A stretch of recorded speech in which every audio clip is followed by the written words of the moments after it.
ಎಲ್ಲಿದೆಯೋ ಬೈ? ಏನು ಊರಾಗೆಲ್ಲ ನಮ್ಮ ಬಗ್ಗೆ ನಮ್ಮ ಊರಿ ಬಗ್ಗೆ ಭಾಳ ಮಾತಾಡತ್ತಿ ಅಂತಲ್ಲ, ಯಾಕೆ ಮುಕ್ಕಳ ದಮ್ಮಿಲ್ಲನ ನಮ್ಮ ಮುಂದೆ ಬಂದು ಮಾತಾಡಕ್ಕೆ ನಿಂಗೆ? ನೋಡಿ ದೋಸ್ತ್, ನಮ್ಮ ಹಿಂದೆ ಬಂದು ಮಾತಾಡೋದು ನಮ್ಗೆ ಇಷ್ಟ ಆಗಲ್ಲ. ಹರ್ಕೊಳ್ಳೋದಿದ್ರೆ ನಮ್ಮ ಊರಿನ ನಿಯತ್ತ ಬಂದು ನಮ್ಮ ಊರಿಗೆ ಕೊಬ್ಬರಿ ಹರ್ಕೊಂಡು ತಿನ್ನು. ಅದನ್ನ ಬಿಟ್ಟು ಹಿಂದೆ ಚಿಲ್ಲರ್ ಸುಳೆ ಮಕ್ಕಳಂಗೆಲ್ಲ ಬಾಯ್ ಮಾಡ್ಕೊಂತ ಅಡ್ಡಾಡ್ಬೇಡ. ಯಾಕಂದ್ರೆ ನಮ್ಮ ಊರಿ ನಿನಗಲ್ಲ, ನಿಮ್ಮ ಅಪ್ಪಗೂ ಸಿಗಲ್ಲ. ನಾವೇನು ನಮ್ಮ ಊರು ಏನು ಅಂತೇಳಿ ನಿನಗಿನ್ನೂ ಗೊತ್ತಿಲ್ಲ. ನಾವು ಒಂದು ಕಾಲಿಟ್ವಿ ಅಂದ್ರೆ ನಿಮ್ಮಂಥ ಚಿಲ್ಲರ್ ಸುಳೆ ಮಕ್ಕಳು ಒಬ್ಬರು ಇರಲ್ಲ ಕಡದಾಗ. ಯಾರಂತೆ ಗೊತ್ತಾಗಿರ್ಬೇಕಲ್ಲ. ಹ್ಯಾಶ್ಟ್ಯಾಗ್ ಹಿರೇಕೆರೂರು ಬ್ರಹ್ಮ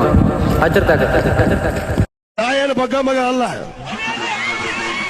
ನೀವು ಬೇಕಾದ ಕಿತ್ಕೊಳಕ್ ರೆಡಿ ಆಗ್ರಿ, ನಾನ್ ತಯಾರಾಗಿ ನಿಮ್ಗೆ ಯಾರ್ಯಾರಿಗೆ ನೋಡಾಕ. ನೀವ್ ಯಾವ ಹಂತಕ್ಕೆ ಹೋದ್ರು ಅದಕ್ಕಿಂತ ಒಂದು ತೂಕ ಜಾಸ್ತಿ.